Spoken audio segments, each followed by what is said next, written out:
and each time I was someone else, and everyone was taken in.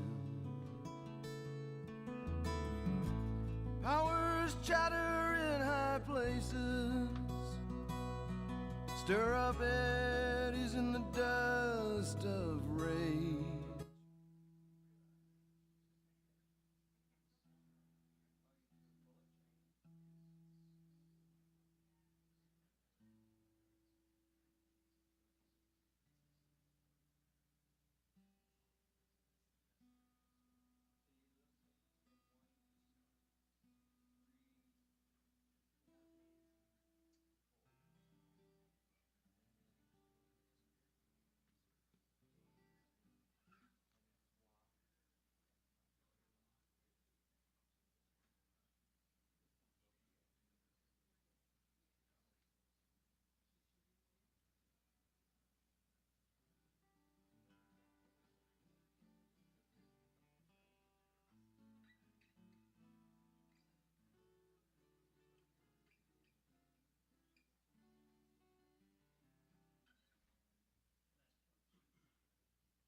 Well, I'll get my musical partner out here shortly because I don't know how to play that fiddle.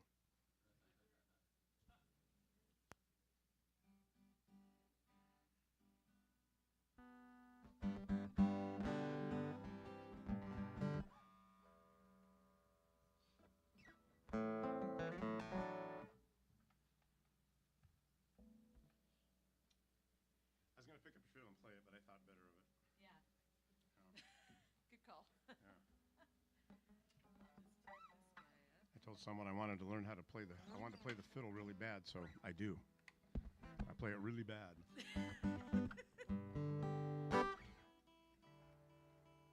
me tune up and then we'll get started.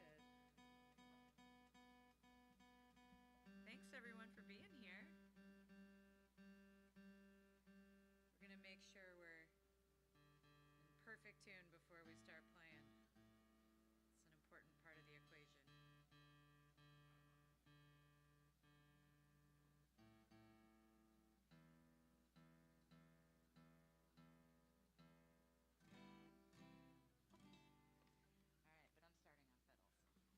Oh, yeah. Yes, I got to now. Yeah, that's fine. We're Sure. just tuning up.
Good evening. Welcome to Artichoke Community Music.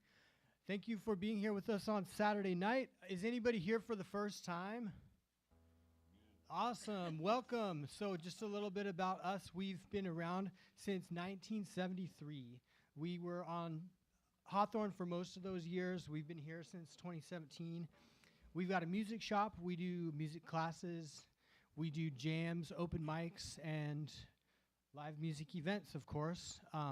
And our venue is entirely run by volunteers. So we got Phil behind the bar, we got Gene on sound, we got Ben on video, and we got Wendy at the door. So thank you so much to our volunteers tonight. My name's Eddie. I'm your music shop coordinator. So if you need anything at intermission, come see me. We got guitars and banjos, mandolins, ukuleles, violins, a couple of lutes, and much more. And what else? Oh, yeah. So tonight we are featuring Lilli Worona from Redmond and Mike Biggers from Sisters, both from Central Oregon. And they've been playing music together for 10 years. They both have CDs at the merch table back here and a mailing list, so you can come and see them after the show and pick up a CD, sign their mailing list. Please turn your phones off during the show and have a great evening. Thank you. Thanks, Eddie. All right.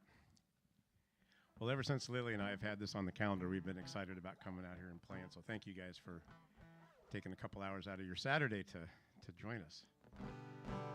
Ready?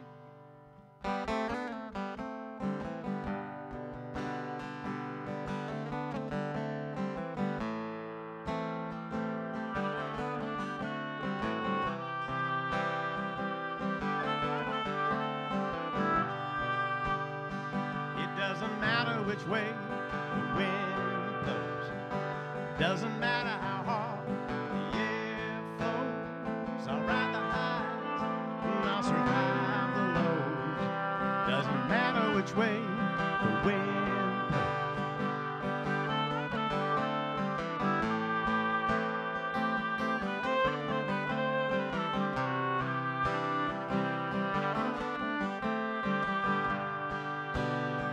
It doesn't matter which way the wind blows.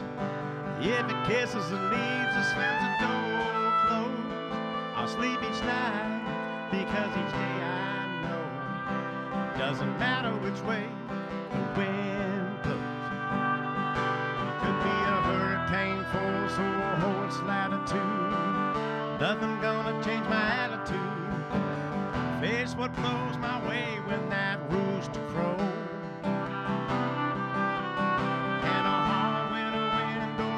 Summer breeze, I'll be sitting pretty as you please. Worry about tomorrow, sometime tomorrow.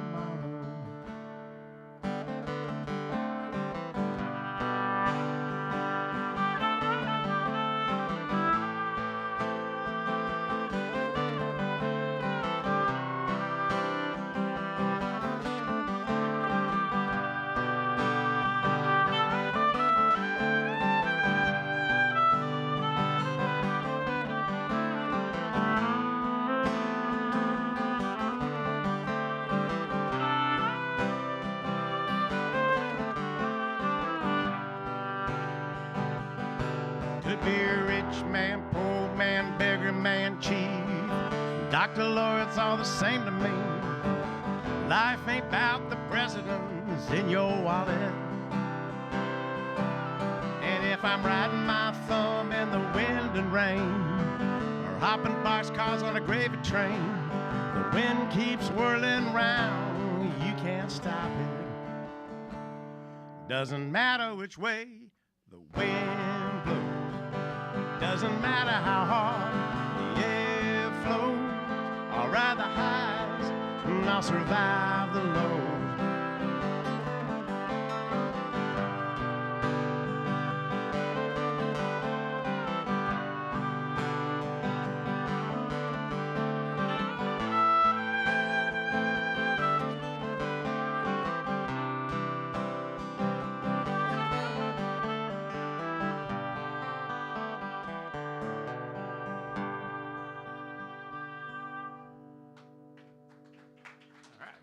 Thank you, guys. Nice. All right. Can you hear that fiddle out there all right?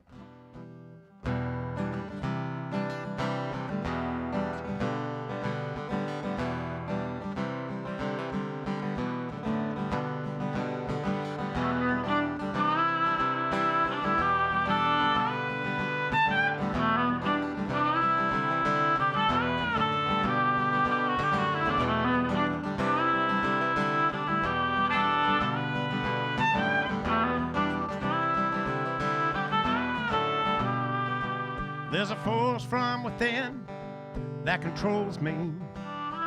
It's not sinister, wicked or cruel,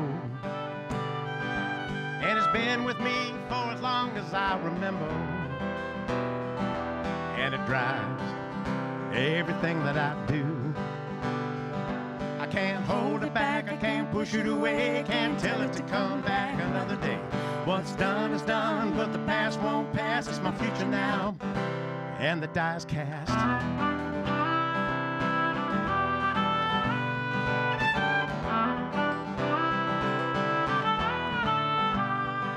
It stands guard at the borders of my conscience. Only certain actions they ever get through. Well, is it nature or nurture? It really doesn't matter. I couldn't change it if I knew what to do. I can't hold it back, I can't push it away, can't tell it to come back another day. What's done is done, but the past won't pass. It's my future now, and the die is cast.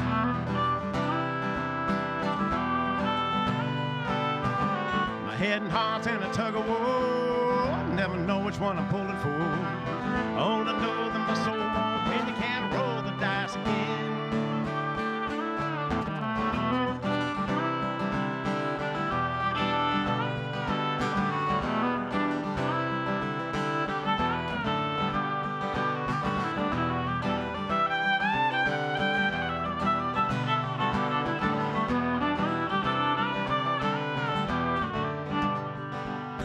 Build your life from little to nothing. Each block adds responsibility, until you question how your old moral forest became a wilderness of uncertainty. I can't hold it back, I can't push it away, can't tell it to come back another day. What's done is done, but the past won't pass. It's my future now, and the die is cast.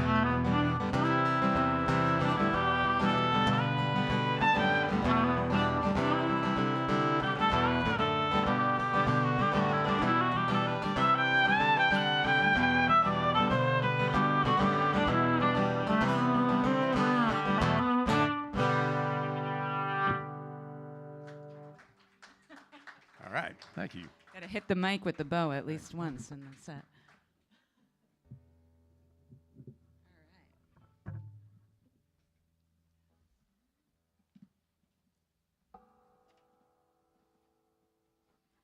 All right, so as Eddie was saying, we are both from Central Oregon, and I had the pleasure of playing here about a year ago with a good friend of mine, Dean Mueller, and I just fell in love with the space, and I've been emailing, like, can I get back into the artichoke, please? It's so cool here.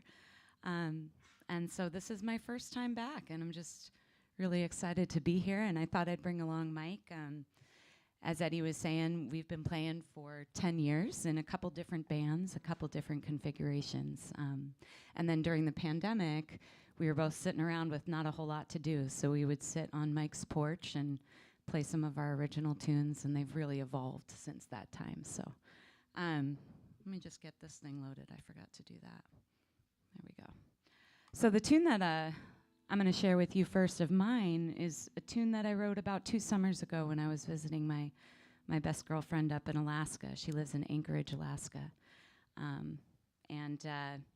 just didn't want to come home. I wanted to move to Alaska. I wanted to go build a cabin in the woods and fish for my dinner and, you know, be a real wilderness woman. And then I thought, wait a minute, I got to get home. I got to go sing. I got to go play music. That's what I do. And so I figured I'd just write a song about it.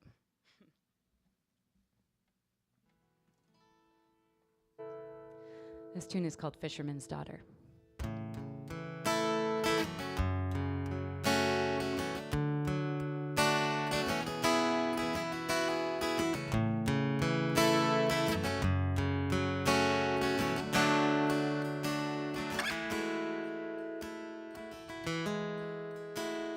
I wish I was a fisherman's daughter, and I learned to use my legs on the waves. Instead of being in a band, These fisherwoman's hands feed thousands of free and the brave. And I could move here up north, build a cabin and learn how to hunt.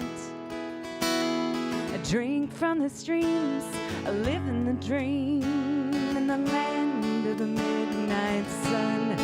Oh, but someone's gotta sing about the mountains. Oh, and someone's gotta paint the scene. A daydreaming bard, her head in the stars, singing heartbreak and hope and revelry. I'd give my life to be a gull, just waiting for overboard scraps. Nowhere to be, just drifting on the breeze, not thinking about global collapse. Oh, but someone's gotta sing about the mountains. Oh, and someone's gotta paint the sea. A daydreaming bard, her head in the stars, singing heartbreak and hope and revelry.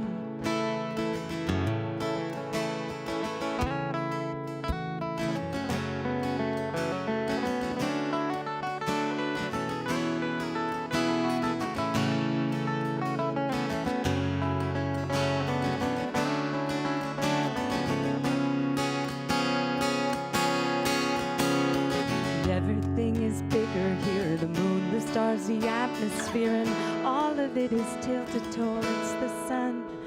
Time passes in filaments, not sure if I'm making sense. It's late, but tonight I'll stay up to write, and I can't leave Alaska in the dark. Oh, in the dark. I wish I moved at a glacier's pace, instead of heading back to the race.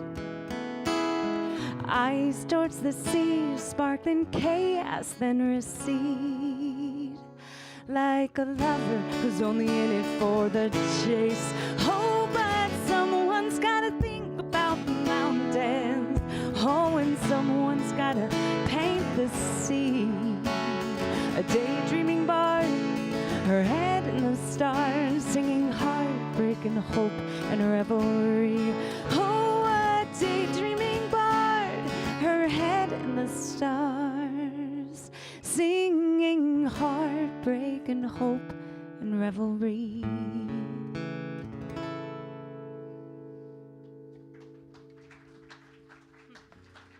Thanks so much. All right.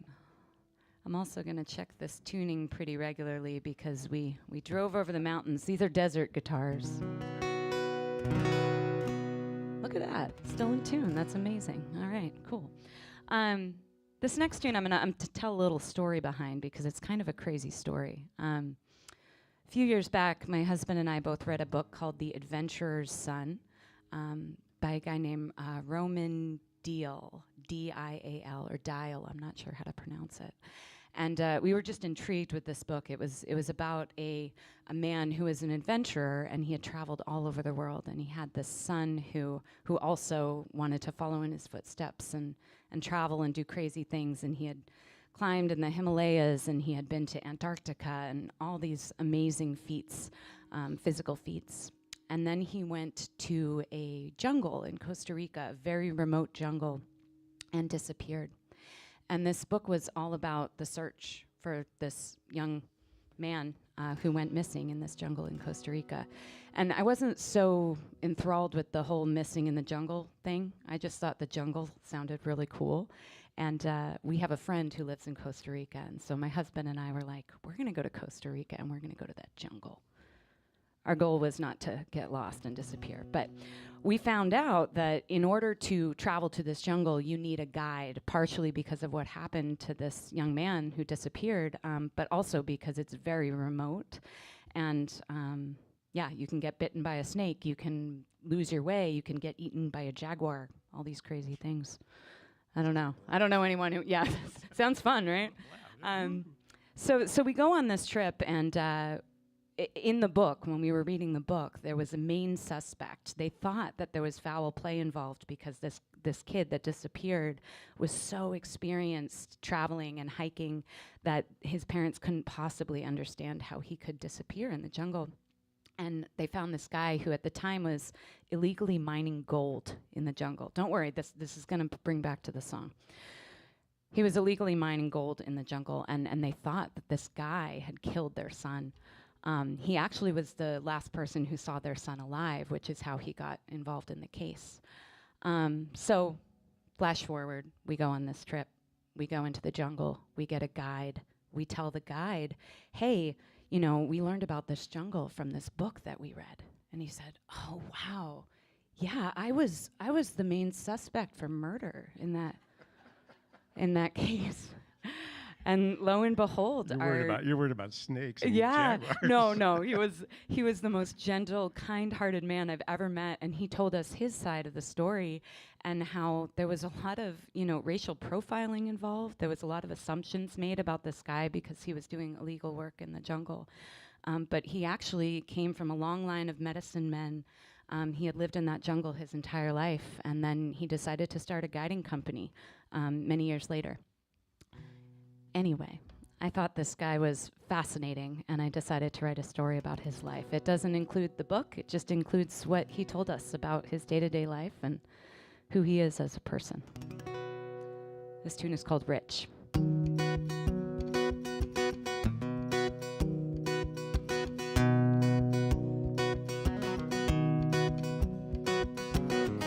I know these trails like I know my hands, veins like rivers, creased and deep. I know this land like I know a friend, secret places that are mine to keep. I used to mine for gold here, and then I mined the sea.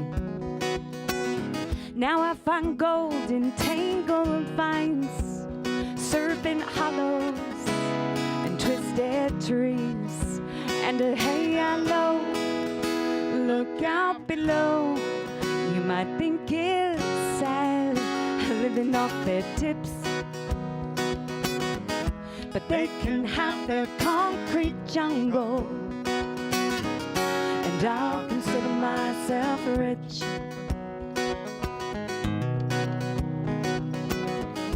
You might think me a selfish man, taken from this jungle to make ends meet.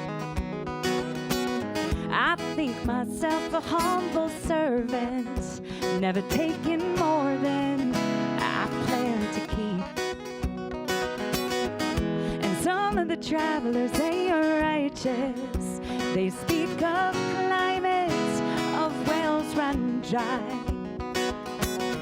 They say leave only footprints. Some people's footprints are contrails in the sky. And hey, I know, look out below.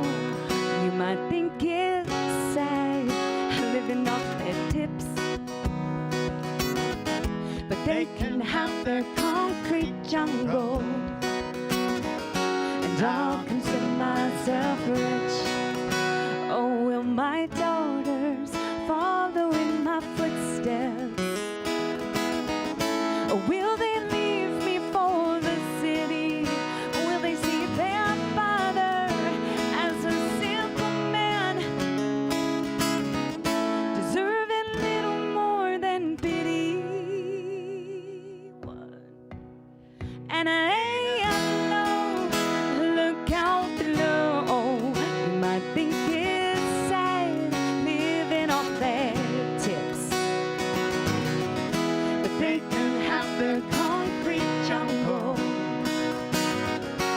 I'll consider myself rich.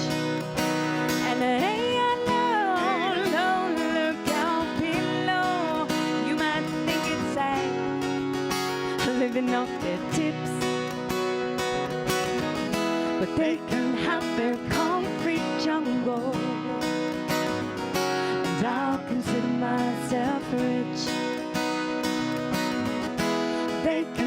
their concrete jungle, and I'll consider myself rich.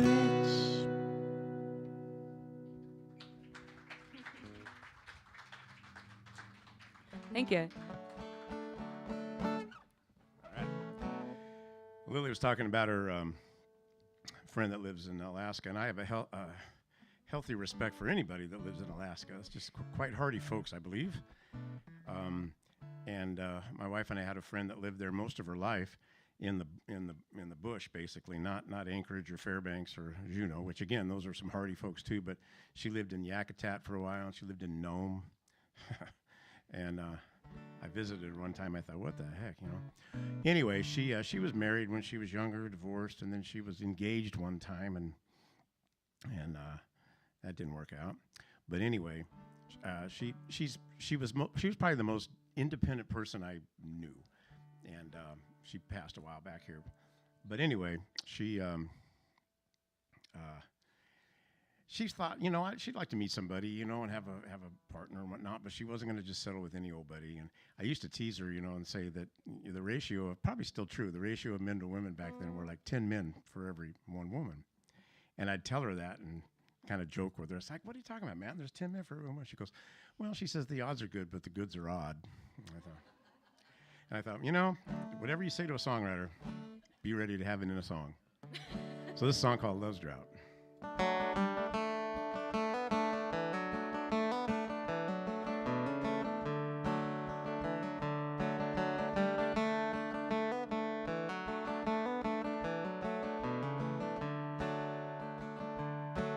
Like a pioneer's wagon burning wind to the west, she drove a station wagon like it only had an hour to last. She had a mind full of grit and a heart that was showing some rust. A sign in her back windshield said love or bust. She was married out of high school, but that was long ago. Breaking up so fast, making up's too slow. She's had a couple of lovers since then, none's passed the test. She may be lonely, but she's never gonna settle for less.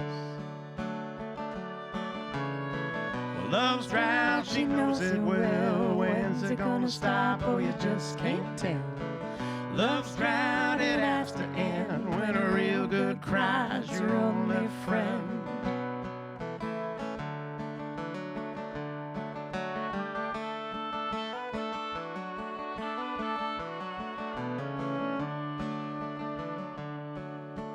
Finding a man around here's not all that hard. She says the odds are good, but the goods they're odd. Well, she won't find love, she don't tear down that wall. A change of scenery won't change her scene at all.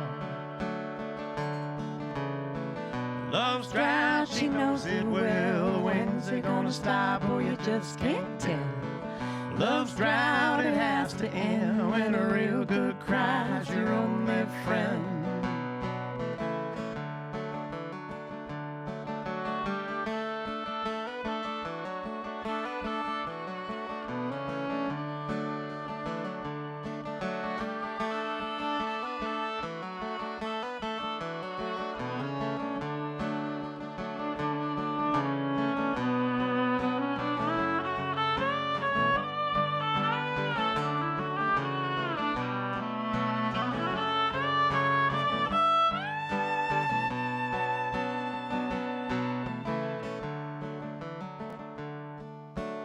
Hiding from her past, well, it just won't work. Refuse to change the present, that'll only hurt. Running towards the future, she'll never win. When you're finally there, you're back in your present again. Love's drought, she knows it well. When's it gonna stop? Oh, you just can't tell. Love's drought, it has to end. When a real good cries, your only friend. Love's drought, she knows it well. When's it gonna stop? Oh, you just can't tell. Love's drought, it has to end. When a real good cries, your only friend.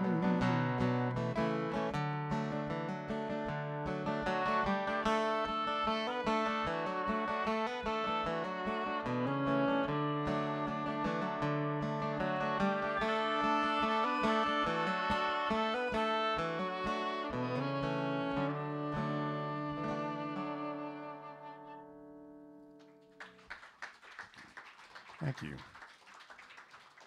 Thanks, Gene. This is sounding great up here, man. I know it's the room, but it's also everything dialed in. Thank you. I'm thinking, dang, I'm getting nervous. It sounds like, whoa, that's me.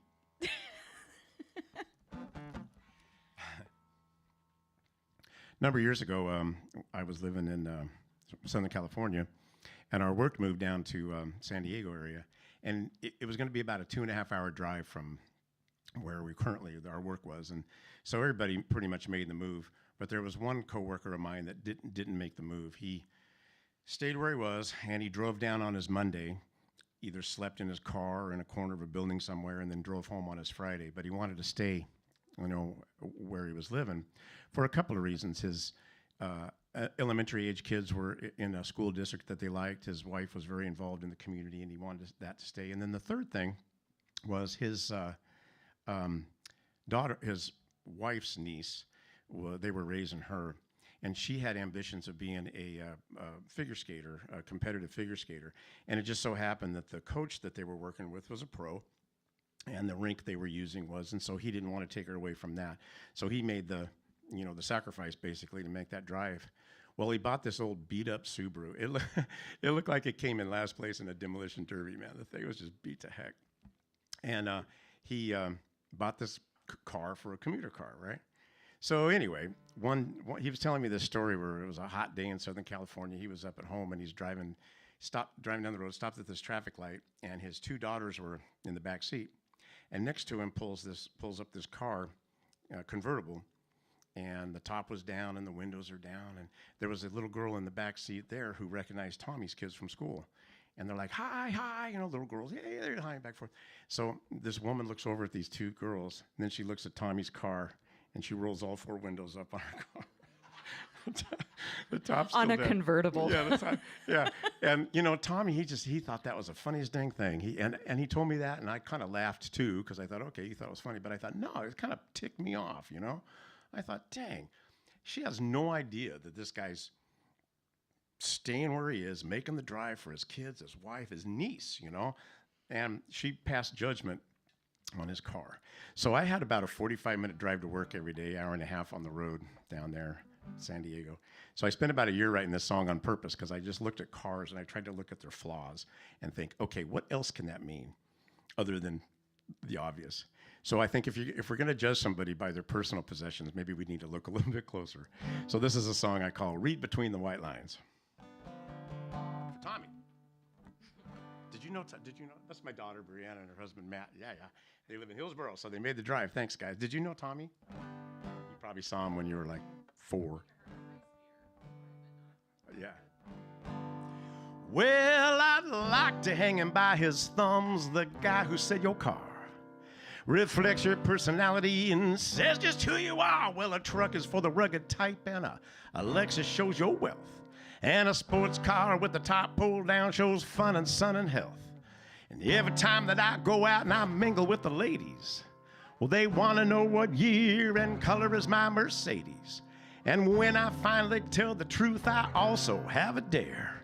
Well, I dare them to look closer and see what's really there. Well, the fact that my horn don't blow means I'm the silent type. And I ain't one for blowing smoke, 'cause I got no tailpipe. And that Bondo on the fender doesn't mean I favor gray. It means that things ain't black and white, and I'll meet you, babe, halfway. And that crack in the windshield's the only sign of crack.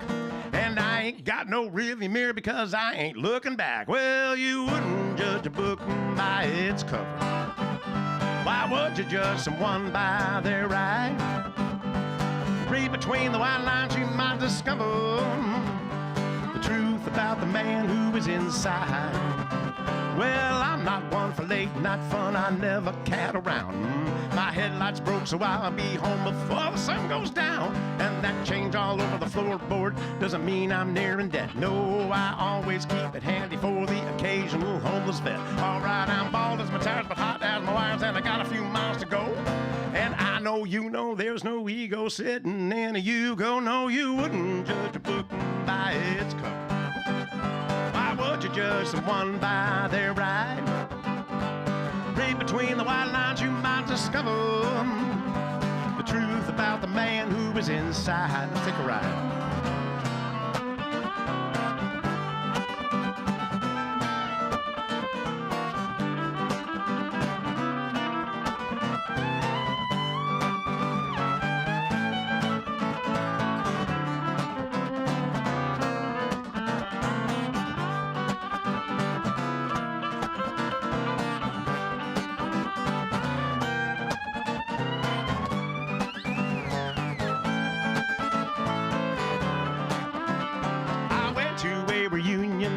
Graduating class, that's Lilli.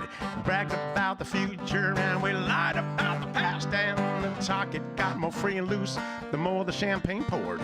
I was the butt of jokes that night, cause my escort was a Ford. Well, I'm glad to see the prom queen that started all the jeers accelerated past 65 in just a few short years. Well, you wouldn't judge a book by its cover. Why would you judge someone by their ride? Read between the white lines, you might discover the truth about the man who is inside. Well, now I'd like to hang him by his thumbs, the guy who said your car reflects your personality and says just who you are. Thank you. That's Lilli sawing away on that thing. So Lilli is... I'm going to talk about you like you're not here. Okay, yeah. Yeah, she's originally from Boston. And I met Lilli when she was playing in Central Oregon in a country cover band. And you had other things going on, but that was one of them. And they were looking for a bass player, and I ended up playing bass for them. So I had a chance to work with her and see how she works, how she approaches her music. And I thought, I like that. So it's been fun to take this duo thing and play our own songs and that kind of thing. So, but it was kind of interesting, you know, and the transition that she made from... classical music, there's not a lot of country in Boston. Well, there is, but I wasn't involved in it. So Yeah. I grew up playing classical. My dad's a classical musician. And so, yeah, it was a big transition to play improv, you know, fiddle country music when I was used to reading sheet music and sitting very straight in a chair in an orchestra. So, yeah. All those country licks are the same, you know, the intros, you know, like da-da-da-da-da-da-da-da-da-da-da, you had them all, you know. Yeah. Sounds cool. The only thing we had to do was tell her it's Mary Chapin Carpenter, not Mary Chopin Carpenter. Wow.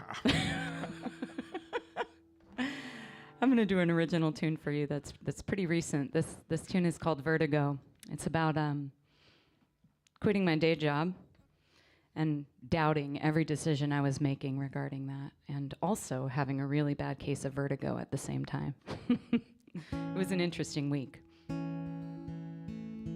that coming through there? Yeah?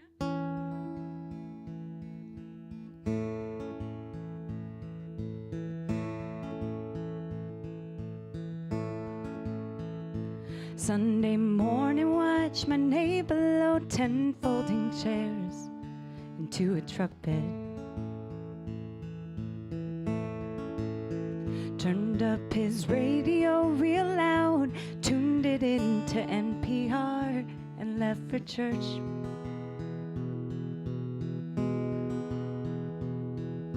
Well, I've been moving boxes, stacking up in my garage. They're full of memories and plans, broken promises and hurt.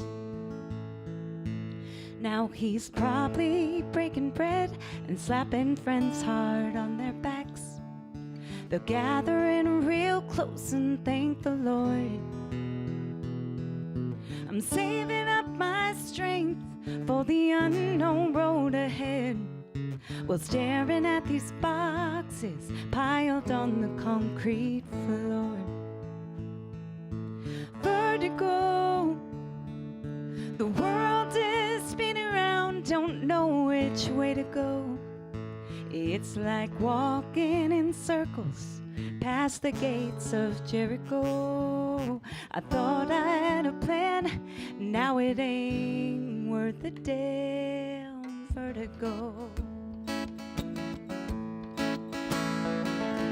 They say as one door closes, another opens.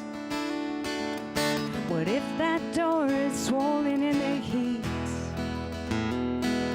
When I finally throw it open, there's a stumble in my step, like I'm seeing double and I can't stand on my feet.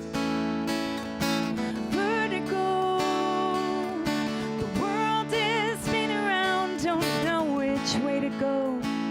It's like walking in circles past the gates of Jericho. I thought I had a plan, now it ain't worth the damn vertigo.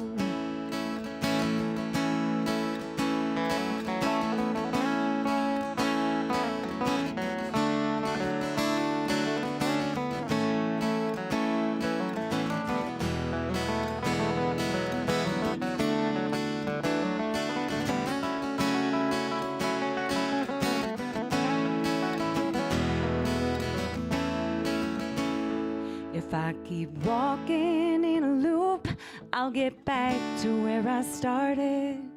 I'll forge a different path with open hands. My only greatest hope is that I'll topple my own walls with 20/20 vision, marching to the promised land. Vertigo, the world is spinning around, don't know which way to go. It's like walking in circles past the gates of Jericho. I thought I had a plan, now it ain't worth the damn vertigo.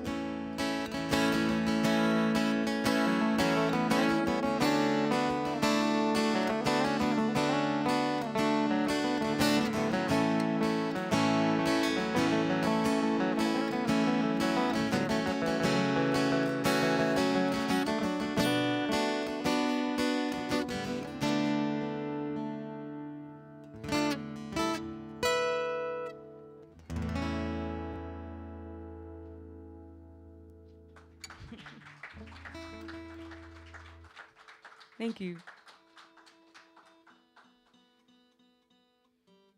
Desert guitars, sorry.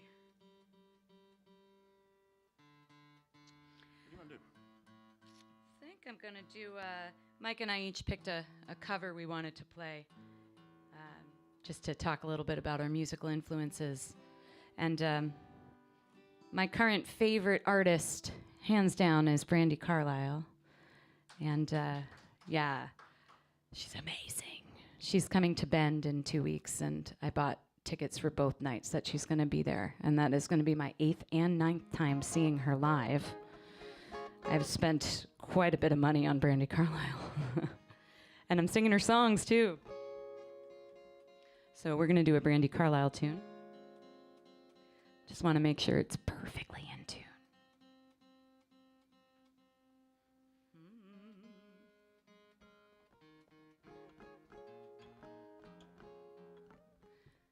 All right, you ready? Ready? I'm ready. Here we go.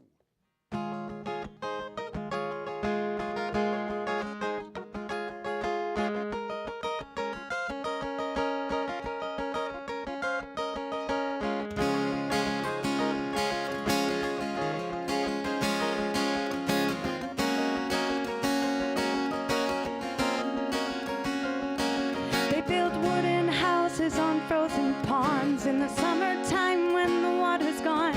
Diagonal lines and the rolled out lawns, and the sage always smelled so pretty. Nobody cares where the birds have gone when the rain comes down on Babylon. The stonemason's phone rings all day long, and you gotta get back to the city.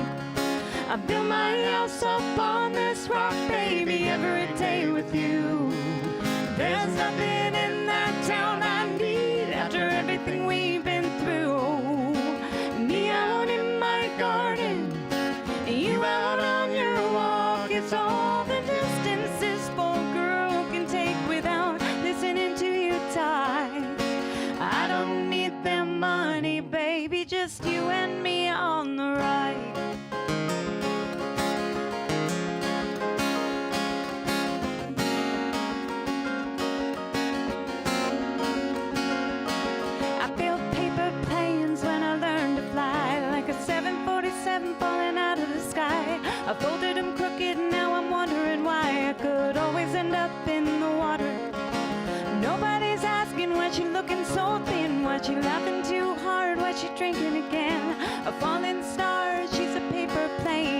what's going down when you caught her.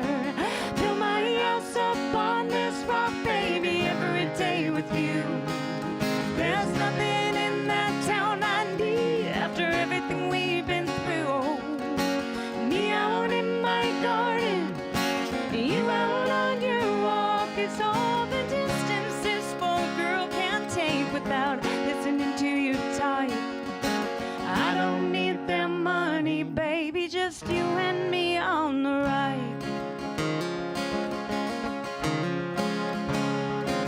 It's an earthquake, it's a hard wind, it's a record-breaking tide and it is rolling in. It's a big sea, but it can't touch you and me. It's just a water view. And what a view.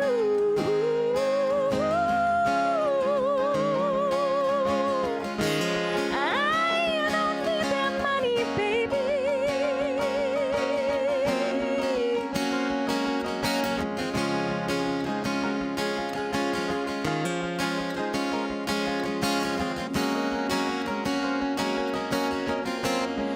I build my house up on this rock, baby, every day with you. There's nothing in that town I need after everything we've been through. Me out in my garden, and you out on your walk. It's all the distance this bold girl can take without listening to your time. I don't need their money, baby, just you and me on the ride. I don't need their money, baby. You and me on the ride.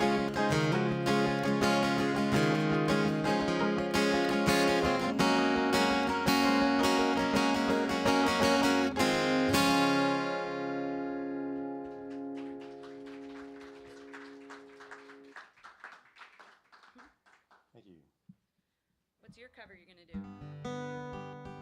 Yeah. So this tune, I wished I wrote.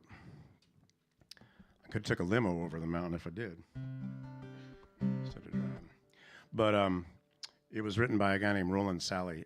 He's probably still the bass player for the Chris Isaak band. It's one of the prettiest tunes I've heard, and it's been covered by a lot of people, but it's kind of like the most, I don't know if you call it undiscovered cover or what. Sean Colvin did it a long time ago, John Prine. The most recent was Alison Krauss and Robert Plant. But if you look on Apple or Spotify or any of those streaming things, man, you can just scroll forever and see people that have covered this song. So I figure, you know what? Lilli and I are going to get on the covered bandwagon and do our own version. It's called Killing the Blues.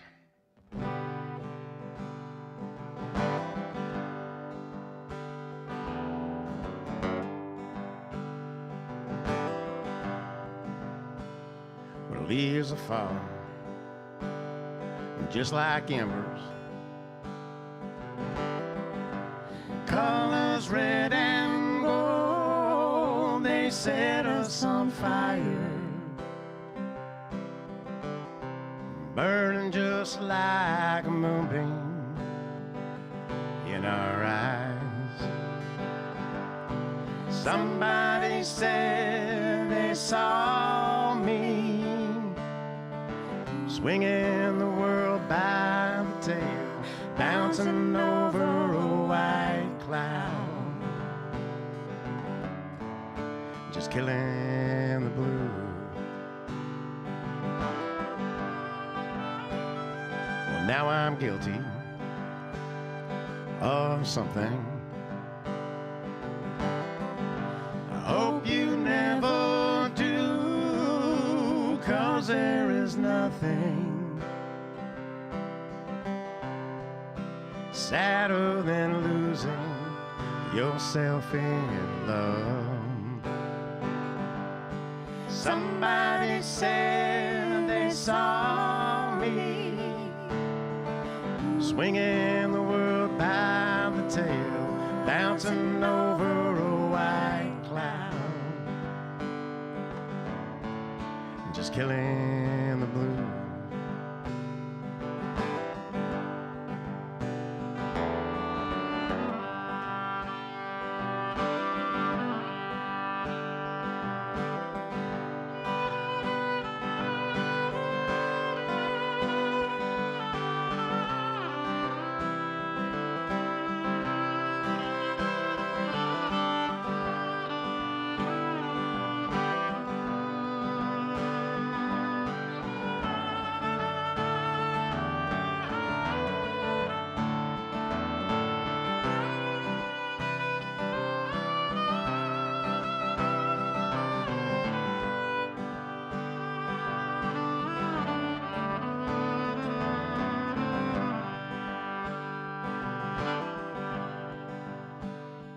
Now you ask me just to leave you. Go out on my own and get what I needed. You want me to find what I've already found. Somebody said they saw me swinging the world by the tail, bouncing over a white cloud, just killing the blue.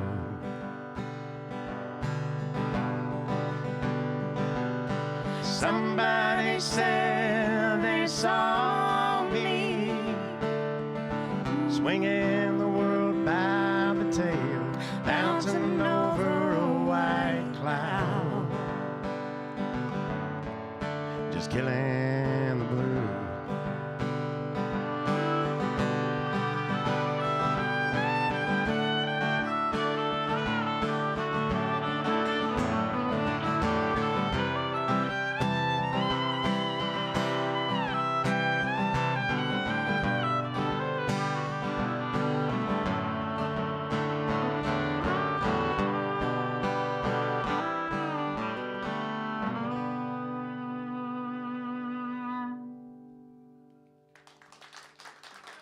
All right.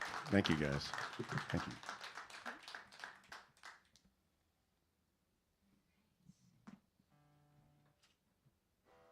Got to figure out a system to have both of these on me at all times. We're going to do one more tune for you and then take a little break. Say hi to some of you. Maybe all of you if we have time. Does anybody here have a car that's 6 years or older? We have CDs for sale. And if you don't, they make great coasters. They're really nice. Beautiful coasters. Yeah. There's also an email book we put out there, and I know we're based out of Central Oregon and play a bunch out there. But if you're interested at all, go ahead and sign up for the email. And I send them out once a month, and we only send them out on shows that Lilli and I are doing. So she's got both of us have other configurations we do. I won't flood your email with stuff, just stuff we're doing, because actually we are coming back here into summer, maybe beginning of fall. I can't remember, not Artichoke, but somewhere around town, and other things like that. And then if you happen to be in the Central Oregon area and think, hey, let me check and see if these folks are playing. So anyway, feel free to stick an email. Like I said, I won't flood your email with stuff all the time, any more than I like to get it. This is the title track from my album I put out over the summer. It's loosely based on Greek mythology. It's the tale of the sirens, but where the sirens win and kill all the men. Rock and roll, right?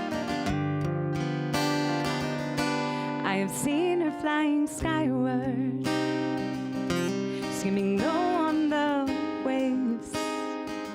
I have heard her singing in a rocky ocean cave, with shells in her hair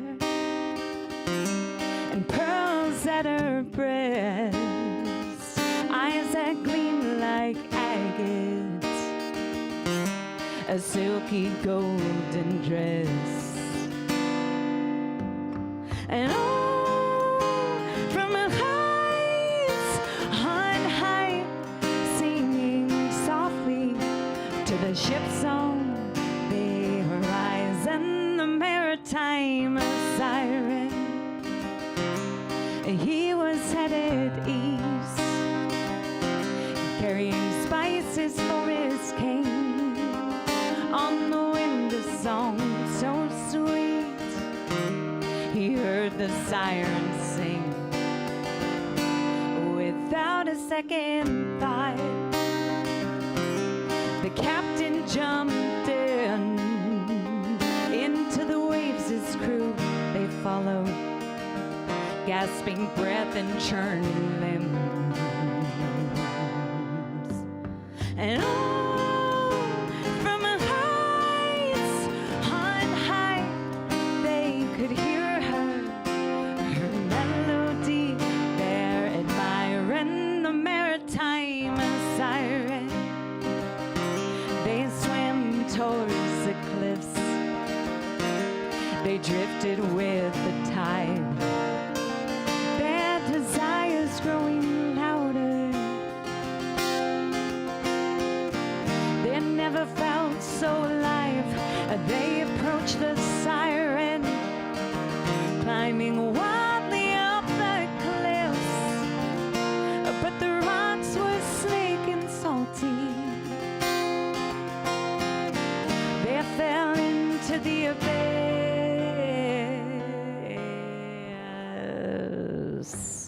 And oh, from the heights on high, ocean huntress, her fever pitch is rising, the maritime siren.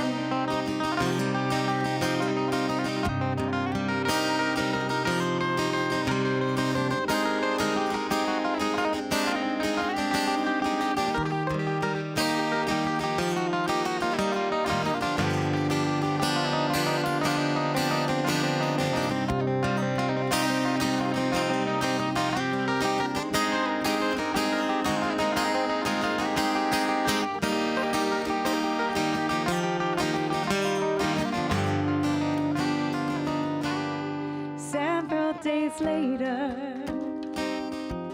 she plucked up their bones, building up her eyrie high above the ocean foam. Let this serve as a warning to the sailors of the deep. Siren Queen, never fly away. Wayward souls are hers to keep.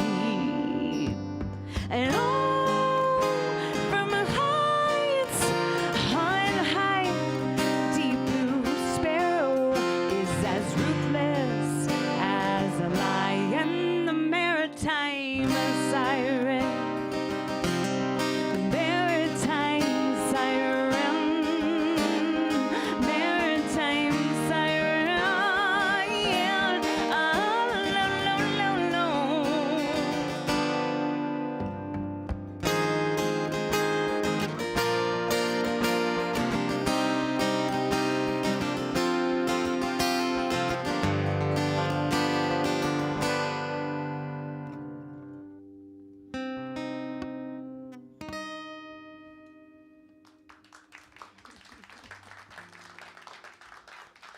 Thanks so much. We're going to take a quick little break. Grab yourselves a drink. Hang out. We'll be right back.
back.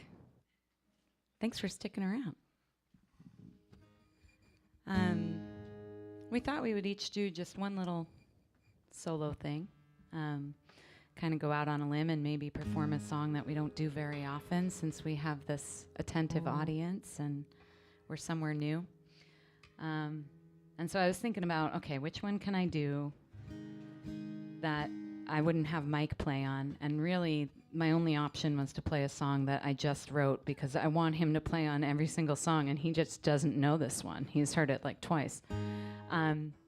So this is brand new. I wrote this, maybe 3 weeks ago. So I think this is maybe the second time I've performed this in front of an audience. And it's about current events. It's about, you know, my whole life, in college, all through my adulthood, I've been a staunch environmentalist. I really care about our planet and the animals and the plants on it. And I thought that if I just recycled enough, or had a big enough compost pile, or, you know, turned the water off when I was brushing my teeth, that everything would be all right.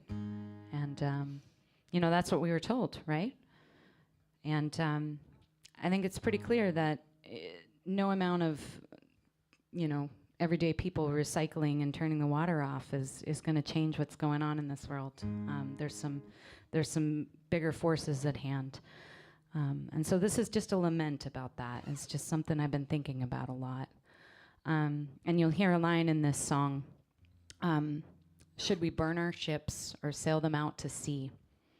A friend of mine is a big historian. He loves reading history, and he was telling me about the Vikings, and it's kind of badass. They, you know, if they got to a place and they were ready to surrender, and they knew that the war at sea with the other Vikings wasn't going to work, they just went on the land and they burned their ships and they gave up. Or they would sail out to sea and they would fight. And I just thought that was kind of fitting for how I'm feeling about this present moment. So this tune is called Cardboard Straws.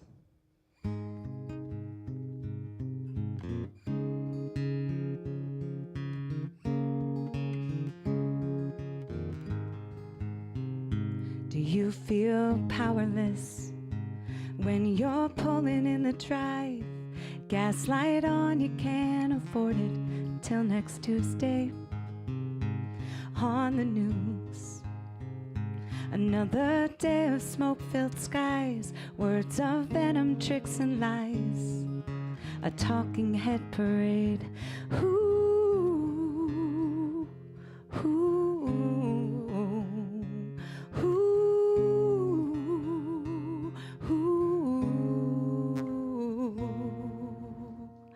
How many cardboard straws cancel out an oil tanker, or 10-cent cans for a future guaranteed?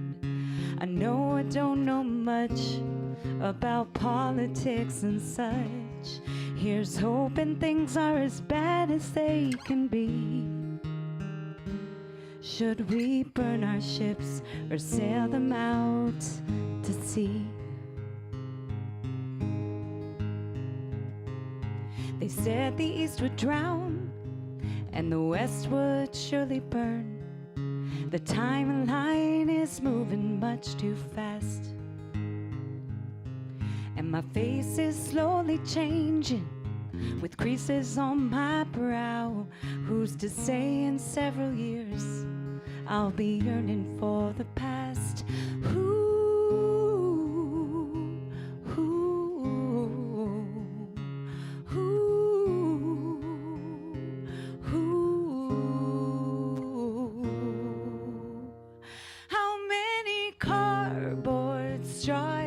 Cancel out an oil tanker, or 10-cent cans for a future guaranteed. I know I don't know much about politics and such. Here's hoping things are as bad as they can be. Should we burn our ships or sail them out to sea? It's a stone wall rock fall. Ooh, it's a minefield. Ooh, I want a home with open doors and a love that's worth much more than they can take. How many cardboard straws cancel out an oil tanker, or 10-cent cans for a future guaranteed? I know I don't know much about politics and such. Here's hoping things are as bad as they can be. Should we burn our ships or sail them out to sea? Should we burn our ships or sail them out to sea?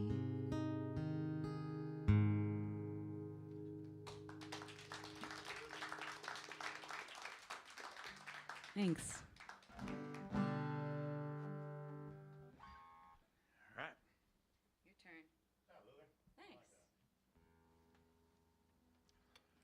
I realize with this story that I'm talking about car themes.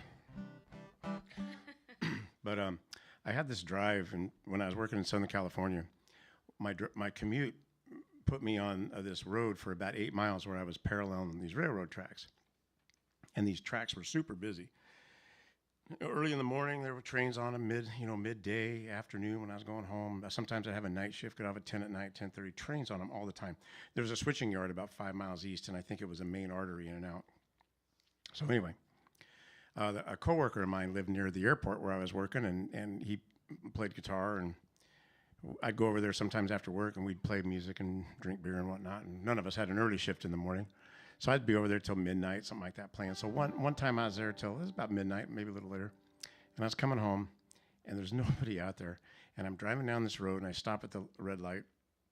And to my right is this Chevy Impala lowrider next to me there. And the light turned green. He makes a right turn. Only problem was the road was about a 140-degree turn. It wasn't a 90, like a perpendicular intercept. It was about a 140-degree turn, but he only made a 90-degree turn. And he went right off the road and right onto these railroad tracks. I kind of saw it, but I didn't really see it out of the corner of my eye, but I heard it. And I thought, what the heck, So I look over there, and this guy's high-centered on they were kind of elevated a little, and he's high-centered with this Impala on these tracks. And I can see him trying to get off, and he's not getting off. And I'm looking around, I'm thinking, God dang it, man, there's nobody out there but me. So I backed up, pulled over on the side, pulled the car back, went over to see what I could do to help him out. And but I thought I was pretty smart. I thought I was pretty proactive, and I thought, you know what?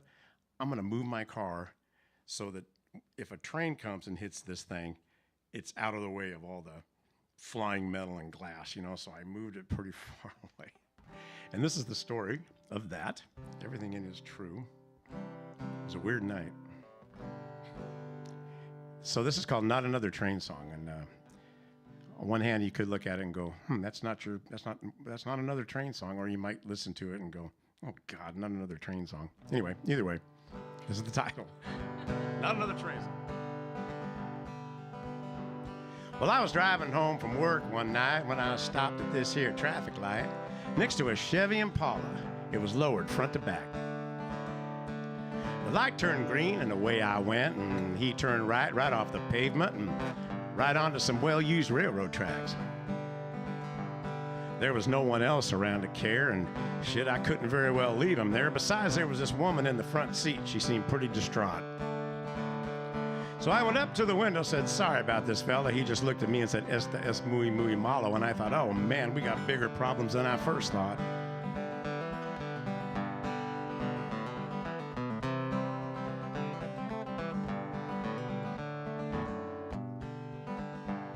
Being a man of action, wanted to answer the call. Well, the first thing I did was move my vehicle.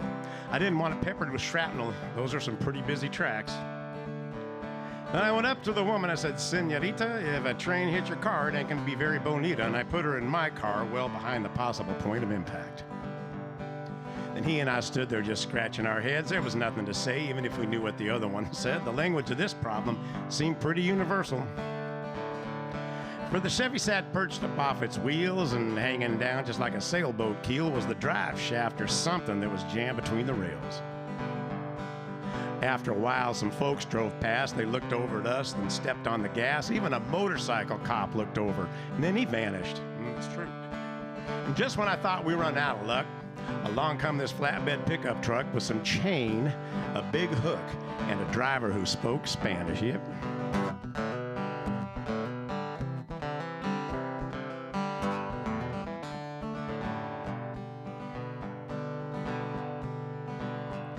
Then around the bend, they always come around the bend with this monstrous-looking Southern Pacific engine with its headlamp lighting up the panic in our face.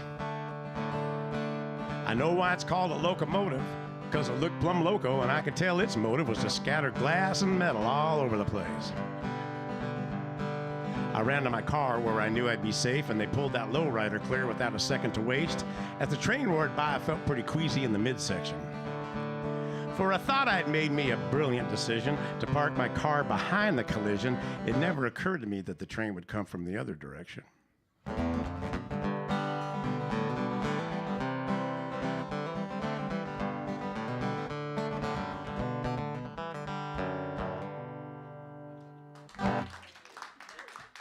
True story. We saw that motorcycle cop, and there's about 8 of us out there by then. We're like, hey, hey, hey. The guy looks over, he's like, no thanks. He just kept going. I don't blame him. Thank you. Thanks to Artichoke for having us. I mean, thanks for, this is a cool, I've been watching the videos for about a month before I knew I was going to be here, just in seeing them, watching them and all. And it's just what a cool venue you guys have, man.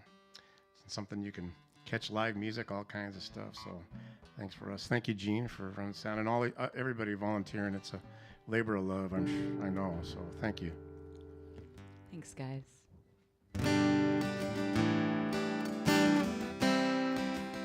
This tune's called Color Scheme.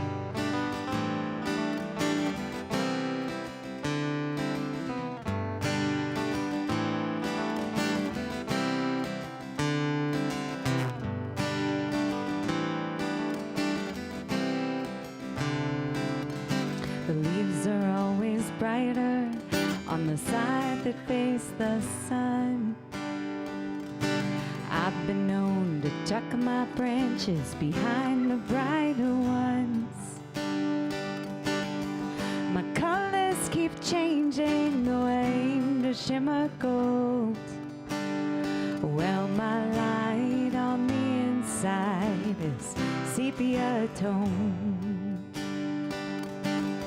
A gift and a curse to get along with everyone. I'll read the room, I'll change my tune, a true chameleon. Some nights feel empty like a bottle or a drug. I'm a child and I'll do anything for attention or for love. When my sun came up, I was never enough. Now it's hitting noon. Will I be there soon? My colors change like the wind and the rain. I might be blue or I'll be tangerine. For all the gray and the in-between, how can I find mine? A color scheme.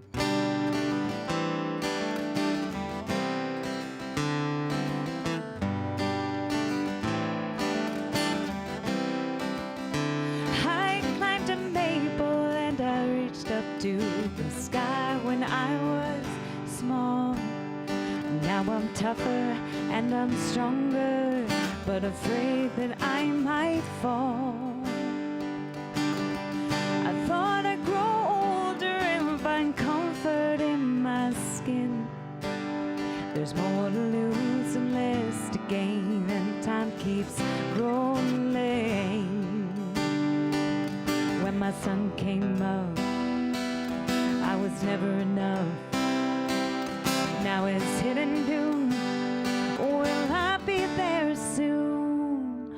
My colors change like the wind and the rain. I might be blue or I'll be tangerine. For all the gray and the in-between, how can I find my color scheme?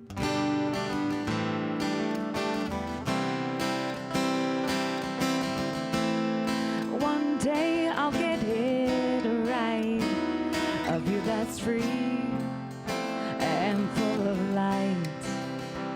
I'll sip a coffee on an open sunlit porch. I'll pick a hue, put down my sword.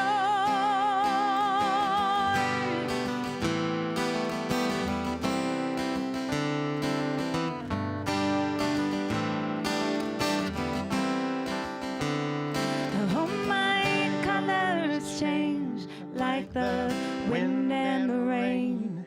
I might be blue or I'll be tangerine. For all the gray and the in-between, how can I find my color scheme? How can I find my color scheme? How can I find my color scheme?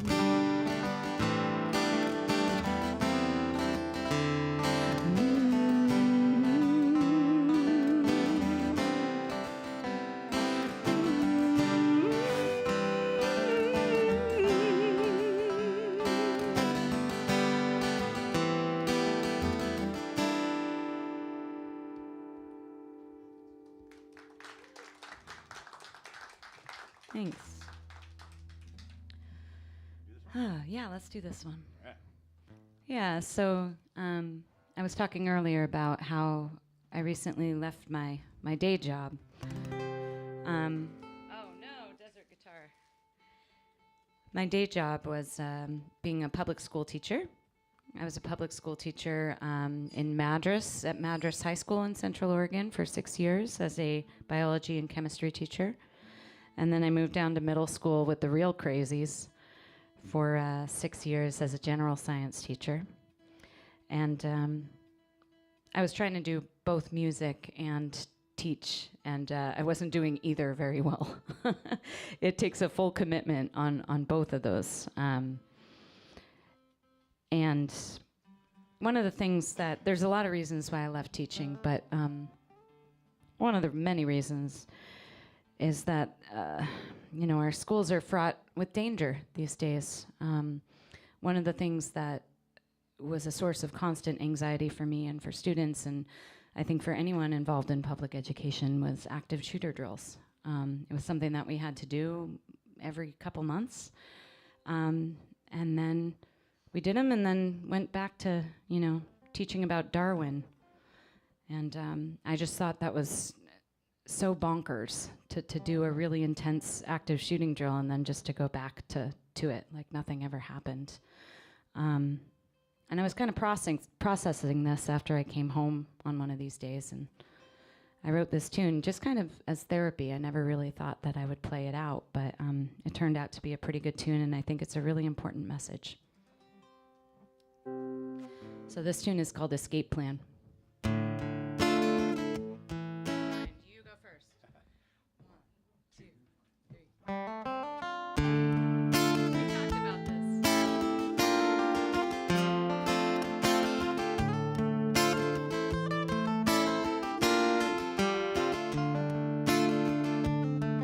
On the news today, there are those that say that people kill not guns. Well, they haven't sat silent pitch black with a class of 31. They like to teach out of party reach, but it always trickles down. Taking time out of math to compare and contrast a lockout and a lockdown.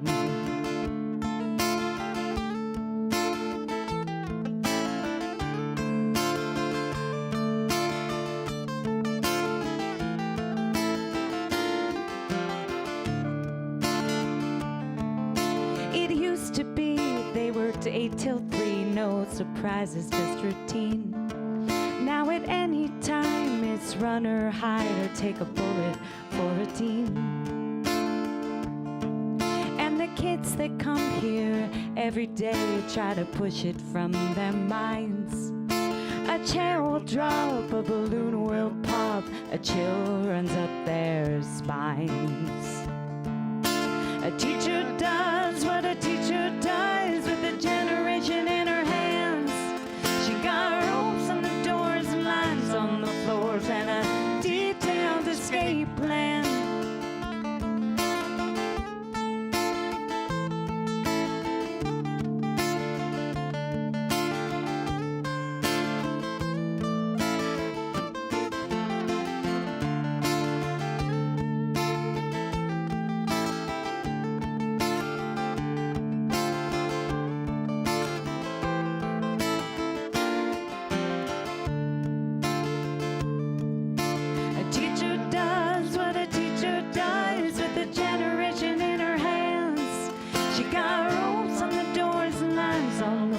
And a detailed escape plan. A teacher does what a teacher does with a generation in her hands. She got ropes on the doors and lines on the floors and a detailed escape plan. Got ropes on the doors and lines on the floors and a detailed escape plan.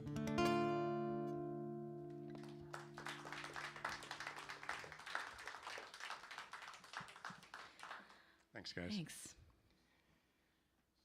Oh, this is that tune. Yeah. We were sitting out the lobby there talking about CDs and talking about records and how it's fun to be able to pick those albums up, right, and read the sleeves and everything like that. So on my property, one of our outbuildings is a barn that houses everything but animals and farm implements. It's packed with boxes, packed with furniture.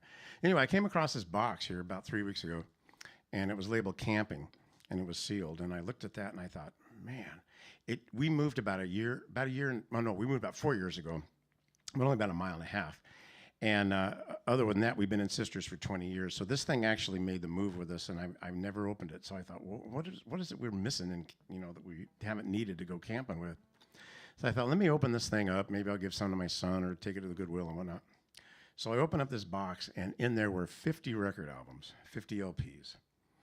They got mislabeled. So I knew these LPs were gone because when we made the move, I was like, where are those? I couldn't find them. I thought they were just misplaced.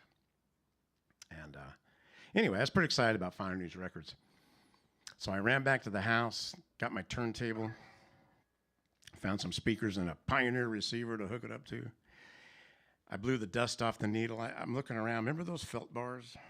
Clean those. So I had one of them felt bars, clean that record off.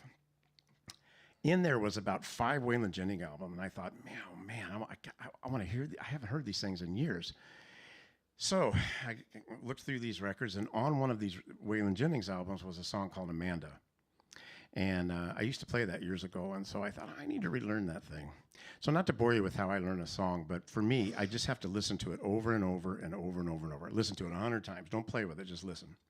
Then I just play with it over and over, and then I'll finally have it. So when I first learned to play a song of someone else's, it's just like it is off the LP, just like it is off the record.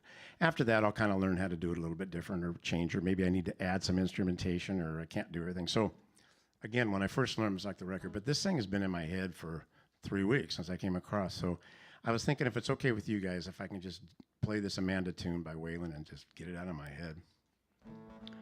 But like I said, it's pretty much like I learned it right off the LP. So you're probably thinking, shit, I can just go home and listen to it. Why have to listen to this guy do it, But anyway, it's called Amanda, and I apologize. I just like the record. It goes like this.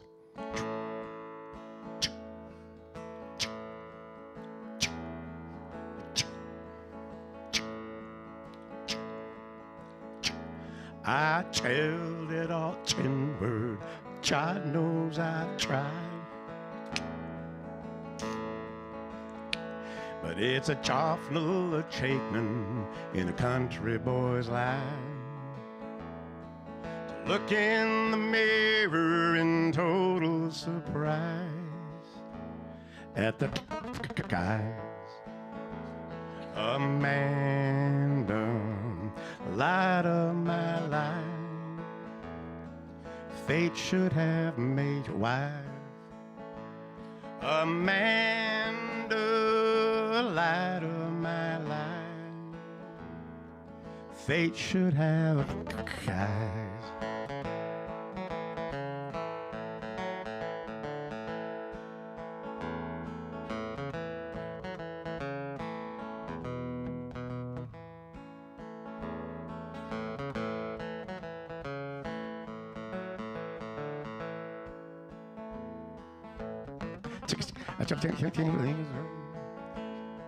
The pleasures of life in a hillbilly band. I got my first guitar when I was 14 or 10 or 10 or 10 or 10 or 10. Teens, Amanda, light of my life. Fate should have made you wife. Amanda, light of my life. Thank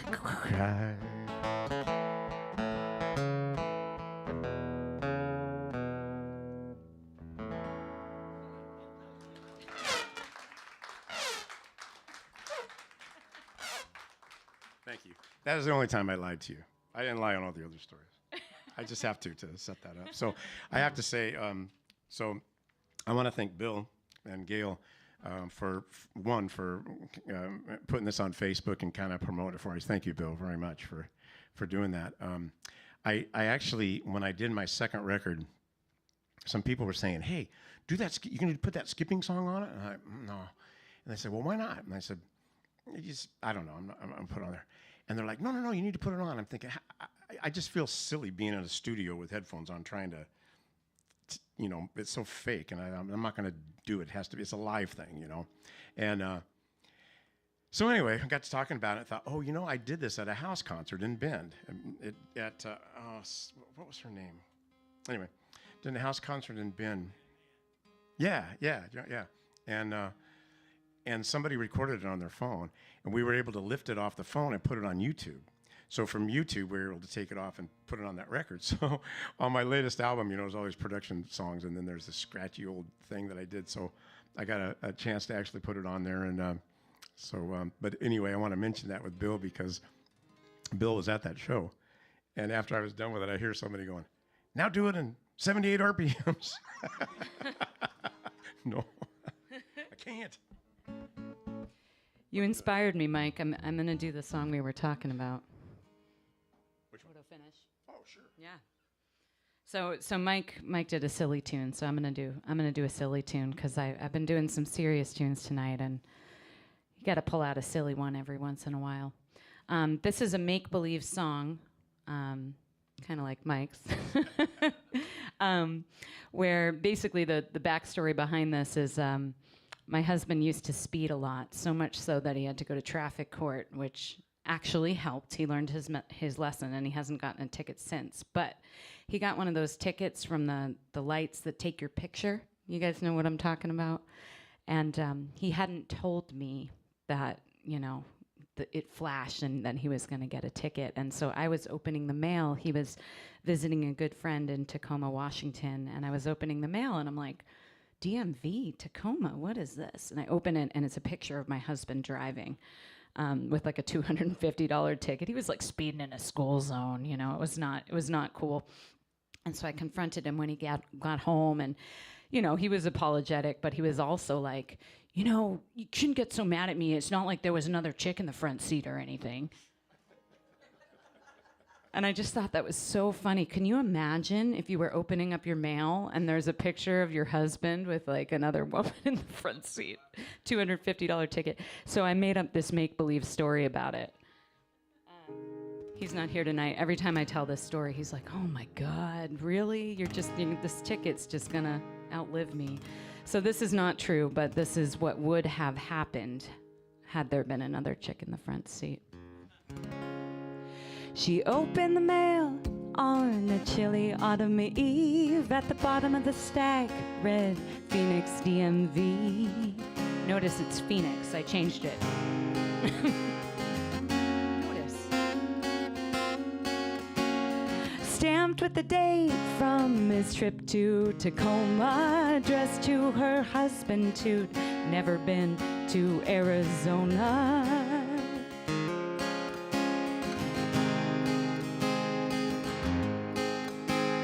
It took 20 seconds to find she was wrong. There were photos of her husband speeding through a traffic stop. A woman to his right, she's looking at the view. You couldn't see his hands, but they weren't at 10 and 2.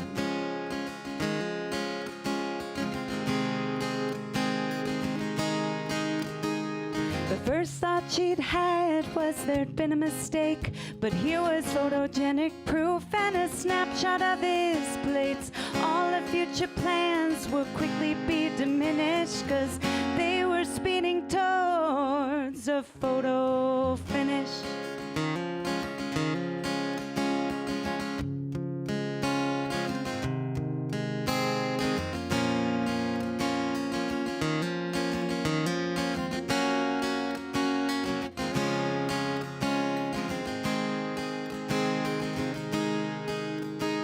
She left out the ticket to find on the table, asked him to explain, but he clearly wasn't able. Demanded the details, he pretended not to hear her.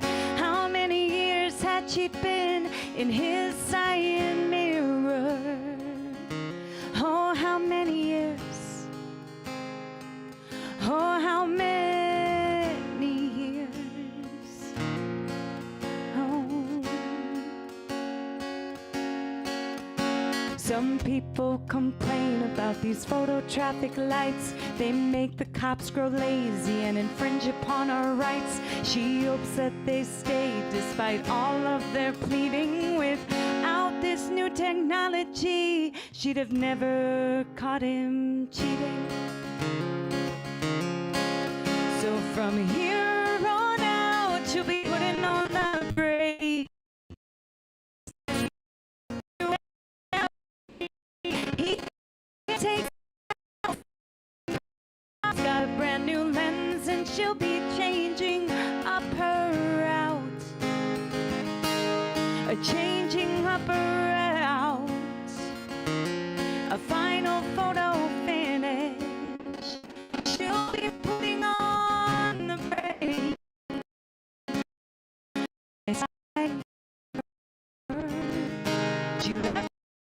The ticket over the limit. A final photo finish.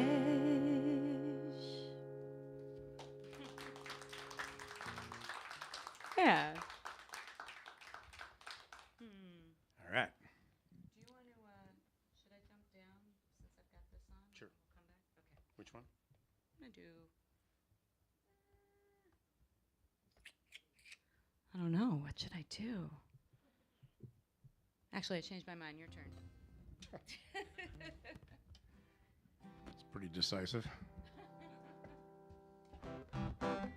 So earlier, my daughter and son-in-law were here, but they had to go back and the kids and get them into bed. So I was glad they live in Hillsboro. I have two daughters that live in Hillsboro, and anyway, when we were all down in San Diego, my daughter was something's buzzing around her. My daughter was living in Oceanside, California. Anybody familiar with something? Living in Oceanside, and it it borders Camp Pendleton.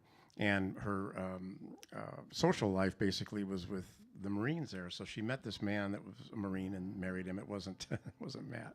It's another fellow.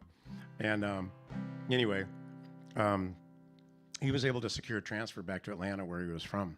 And they were looking so forward to going. You know, they could afford a house. Cost of living was lower. They were just super excited about moving.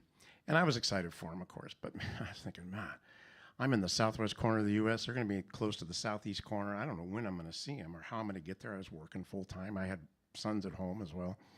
Yeah, I just thought, man, So when she was leaving, they were sitting in the driveway in their rental truck, and he was driving, and she was on the passenger side, and I was on his side. And she just kind of leans forward and waves at me, you know, like they're going to dinner or something. And I just realized when she did that, I thought, you know, all she can see is this moment forward. All I could see was that moment back. It takes me a long time to write songs usually, and that's on purpose. I don't want to hurry them too much, but this one came to me in 30 minutes. The 30-minute drive I had home, or I had to drive home, words came to me. I got a guitar, kind of laid it down and thought, okay, and nothing's changed from it. So this is a song called Preparing Me.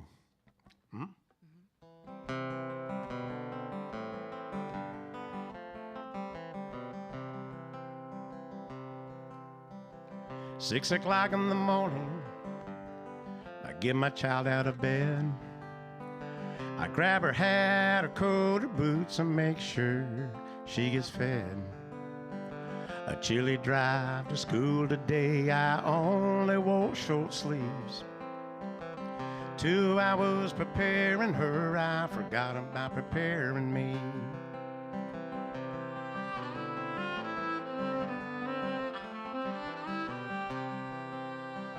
I took my daughter camping with a couple of her friends.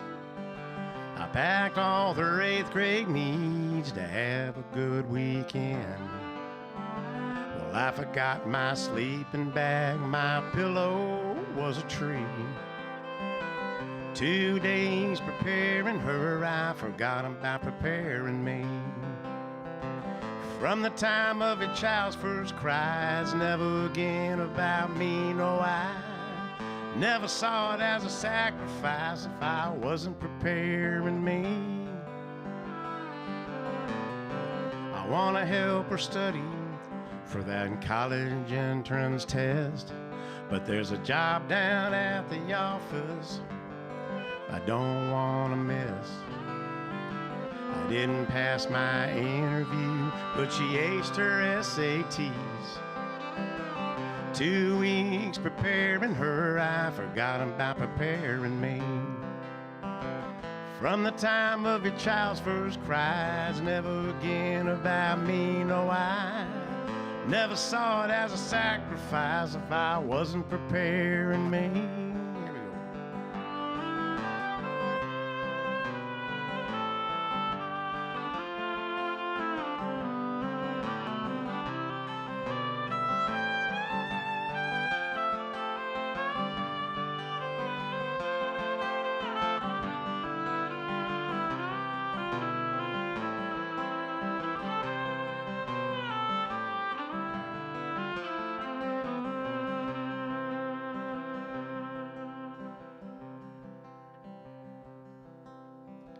I watch the U-Haul drive away with everything she owns. She waves goodbye with confidence. I think, my, how she's grown. And tears foam from behind my shades. They gather on my cheeks.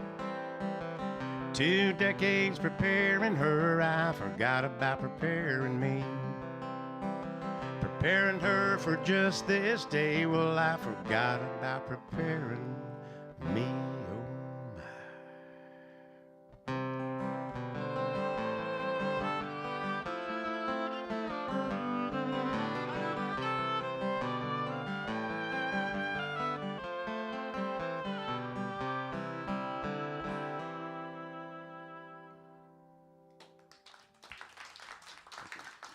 Thank you. It's probably a good thing she left. I would have looked at her like, If she was still here. yeah. Why don't you leave? What would you like to do? Stories of old. Okay. Yeah. All right, let's just go right into it.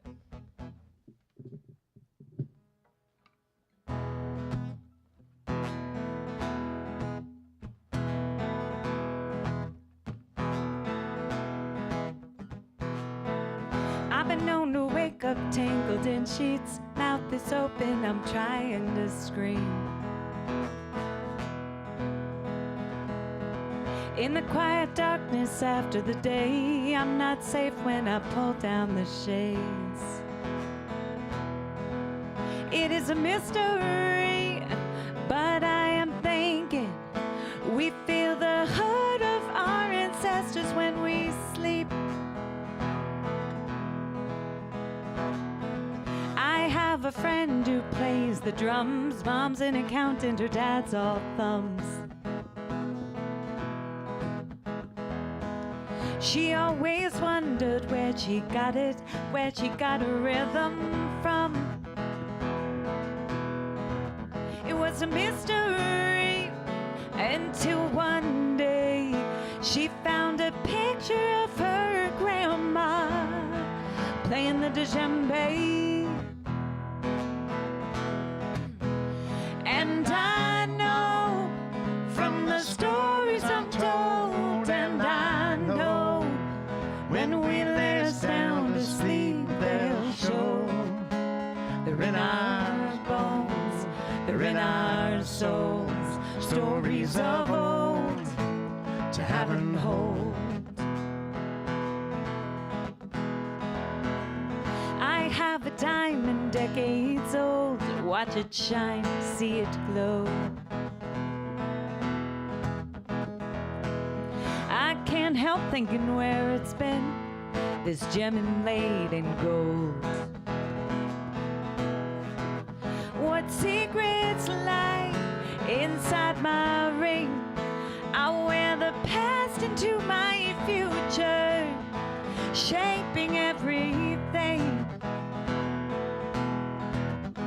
And I know from the stories I'm told, and I know when we lay us down to sleep, they'll show. They're in our bones, they're in our souls, stories of old to have and hold, stories of old to have and hold.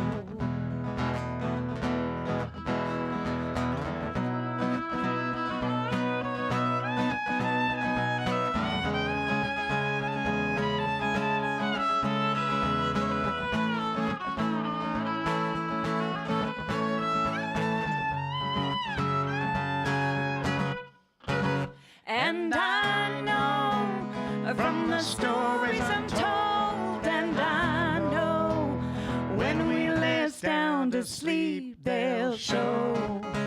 They're in our bones, they're in our souls, stories of old to have and hold, stories of old to have and hold, stories of old to have and hold.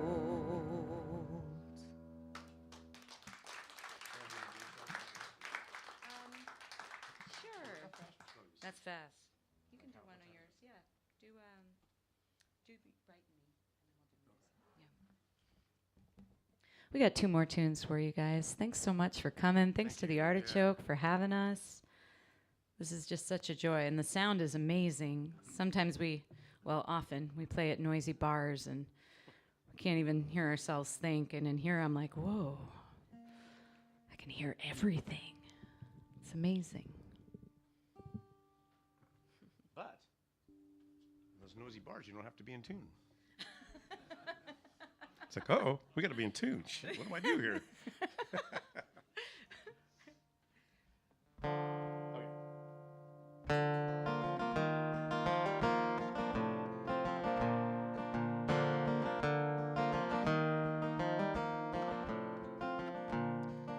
It's been a long afternoon, what can I say?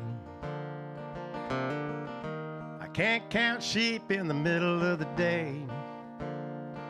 If I can just lay down, shut out the all around, maybe things be okay. The day started out just like any other. The sun come up, I threw back the covers. Then the light began to fade. I didn't see your smile today. Today ain't like the others. 'Cause you brighten me, oh, you brighten me. I don't know if you know how much you brighten me. You heighten me, enlighten me, sometimes frighten me. But every time you brighten me up.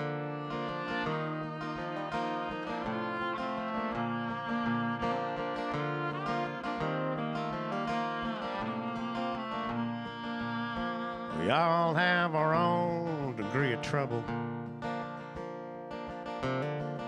And nobody lives in a carefree bubble. I know things will be alright if I can take some of your light. For me it shines like precious metal. 'Cause you brighten me, oh, you brighten me. I can't tell you how much you brighten me. You heighten me, enlighten me, sometimes frighten me. But every time you brighten me.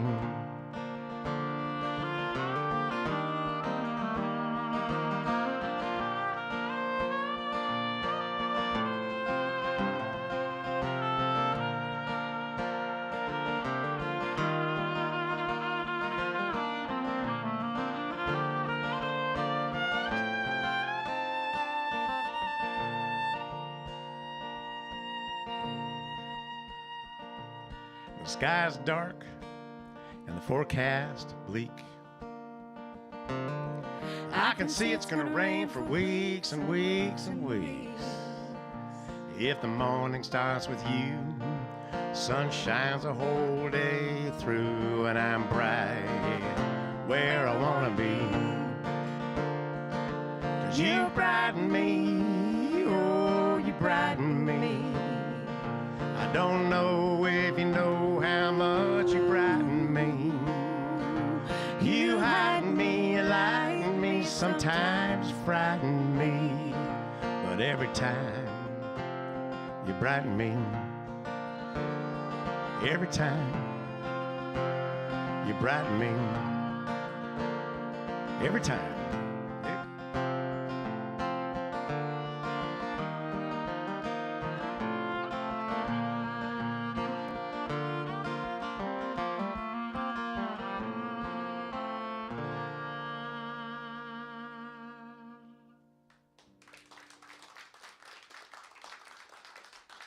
All righty, thanks, guys.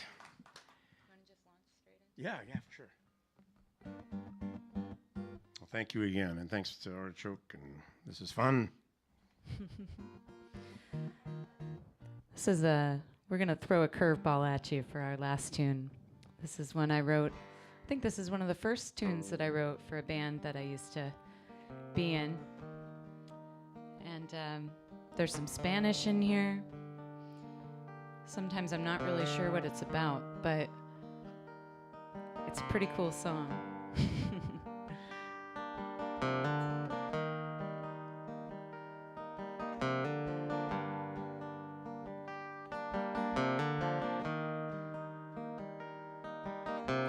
Sink golden fire, let me feel it in my bones, yeah.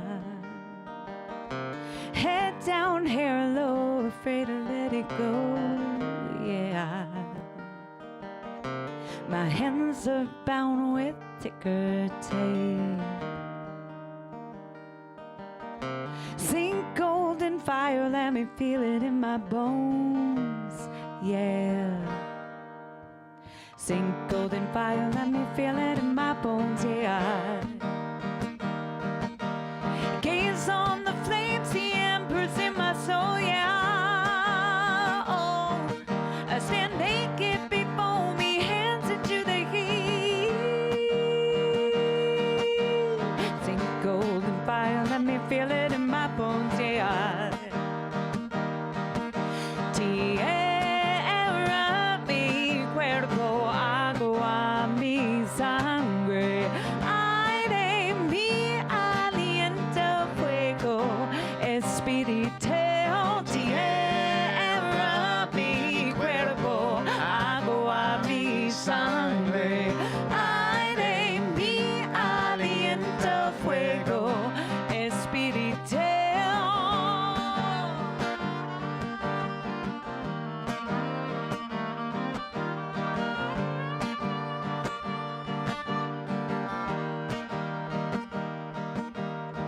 Sink golden fire, let me feel it in my bones, yeah. Snakes like Medusa, fear of the goal, yeah. Shake it out, shake it out, shake it out, spit it out. Gas spread, choke, cry forward, fold. Tierra, mi cuerpo, agua, mi sangre. Aire, mi aliento, fuego, espíritu. Tierra, mi cuerpo, agua, mi sangre. Aire, mi aliento, fuego, espíritu.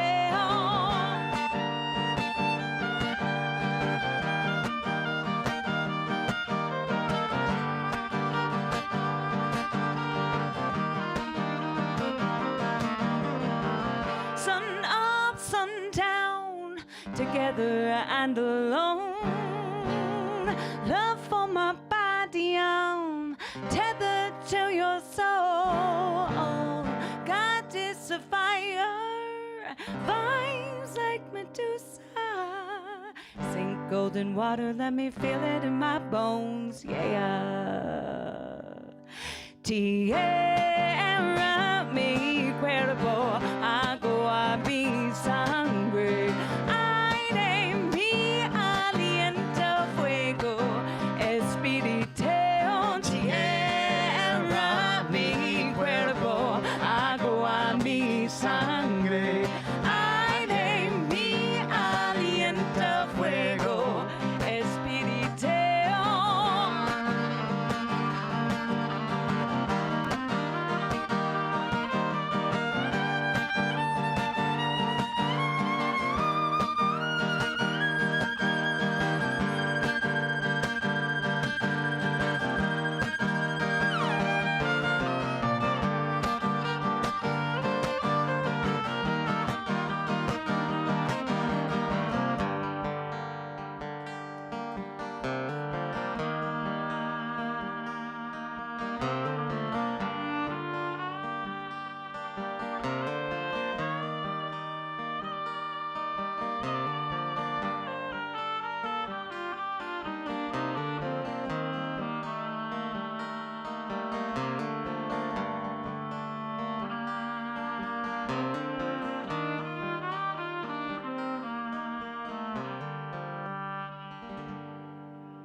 Thank you, guys. Thanks very much for coming out. Thanks so much. Oh, one more. What should we do? Whoops. Don't do that. You want to sing? Or you want to do middle of June? Let's do Undertow? Free Will? Free Will. Let's Yeah, do that Free one. Will. Let's go. All right, we'll do one. Thank you, guys. Thank you very much.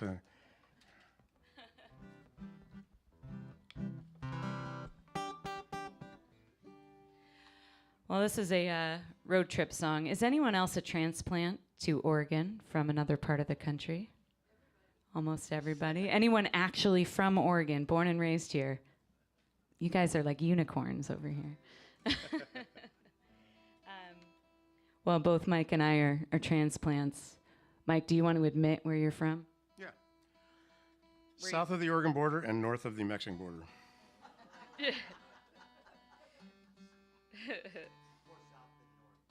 Yeah, right. Right. I grew up a little bit farther away. I grew up in the great city of Boston. And when I was 22 years old, I decided to take a chance and drive out west with my best friend, the one who lives in Alaska. Now she lives in Alaska. And I had a job interview in Bend, Oregon. And I wasn't sure if I was going to get the job. I had $800 to my name. I had a Toyota Corolla with a bike rack on the top, a trunk full of books, a down comforter, some clothes. That's about it. And I've been in Oregon for 20 years now. And I'm going to play a tune about that road trip, and everything in this song is true. And it's kind of my origin story, how I ended up in Central Oregon. It's called Free Will. Oh, I long for the days where all that I own fit in the back of an '03 Corolla. Boxes of clothes, my old friend to my right. She came on the trip because I said I'd buy her plane ticket home with my graduation money. We drove 36 hours non-stop through the flatlands, a really long way for two girls from New England. How in the hell does it take a full day for a page in an atlas through the Cornhusker State? Worth it for the lightning crashing through the plains. Open eyes, open roads, just turned 22. 3,000 miles for a job interview. My sleepover friend, she's laughing in the front seat. I-80 West, fueled on energy drinks, a full tank of gas, and a savings account. We'll show the world what free will is about. We'll show the world what free will is about. We thought this car would blow off the road, but we made it to the Tetons covered in snow. A first time for winter in the middle of May. I drove to a trailhead with a can of bear spray. We signed our names in the grime on my bumper. Open eyes, open roads, just turned 22. 3,000 miles for a job interview. My sleepover friend, she points to the dash. It's 4 in the morning and we're out of gas. When we find a station, we're laughing out loud.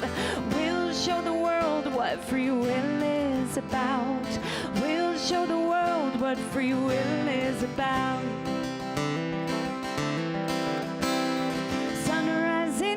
Stone, a thermal jet stream, a fountain of chaos, sky blue, emerald green, love drunk on color and westward blind faith, a palette of dreams for two girls from the Bay State.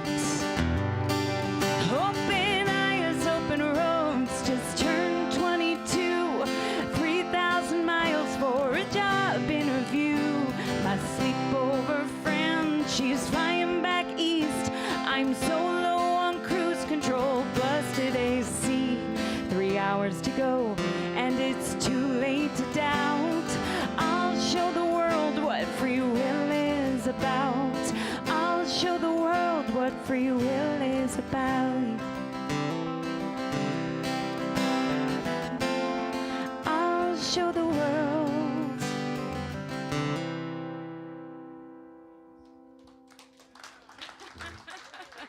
Thanks again. Thank you very much. Thanks, Artichoke, for having us. That was fun. Thank you, man.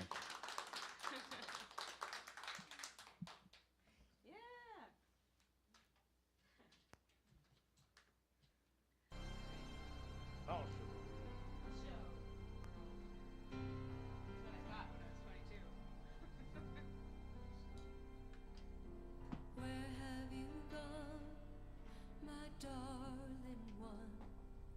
Are you on your own? Are you having fun? Is there someone to hold when you need it bad?